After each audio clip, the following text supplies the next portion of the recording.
સ્વામિનારાયણ સંપ્રદાય આખા વિશ્વમાં ખ્યાતિ ધરાવે છે। તેવામાં વડોદરાના સાવલી તાલુકાના ભાદરવા ગામમાં પણ વડતાલથી પધારેલ નુગેન્દ્ર પ્રસાદ મહારાજનું સ્વાગત ભાદરવા સ્ટેટના કુંવર જયદીપસિંહ વાઘેલા દ્વારા ફૂલહાર પહેરાવી કરવામાં આવ્યું હતું। ત્યારબાદ બસ સ્ટેશનથી અંબાજી મંદિર સુધી શોભાયાત્રા યોજાઈ હતી, જેમાં સૌ નાના મોટા ભક્તો આ શોભાયાત્રામાં હાજરી આપી હતી।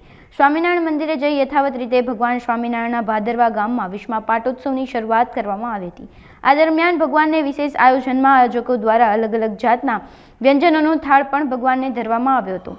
નૃગેન્દ્ર પ્રસાદ મહારાજ દ્વારા ભગવાન સ્વામિનારાયણની આરતી કરી પાટોત્સવની શરૂઆત કરવામાં આવી હતી, જેમાં સૌ ભક્તોએ પધારેલ મહારાજની મધુર વાણીમાં બોધપાઠ લીધો હતો। સહજાનંદ સ્વામી મહારાજની જય।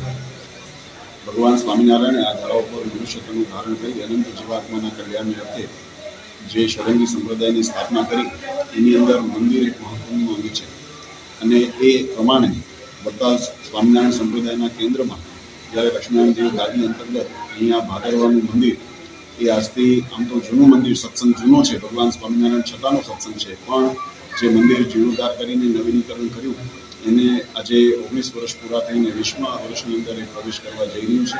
ત્યારે આજે 20મો પાટોત્સવ એ અહીંયા સ્થાનિક ભક્તો અને આજુબાજુના વિસ્તારના ભક્તો દ્વારા ધામધૂમથી ઉજવાઈ રહ્યો છે।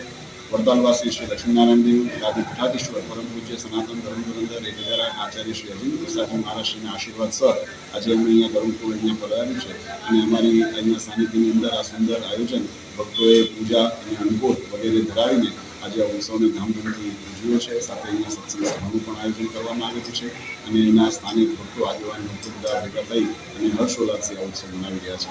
વડોદરા એ સંસ્કારી નગરી છે અને એનું આ શાખાનગર એવું ભાદરવા એની અંદર આજે આ દિવ્ય ઉત્સવ સત્સંગ સમાજ માટે ખૂબ આનંદદાયી છે। બધાને ભગવાન ખૂબ બળબોધી શક્તિ આપે એની પ્રેરણા કરીને ભગવાનના ચરણારીની પ્રાર્થના છે। બધાને શુભાશય।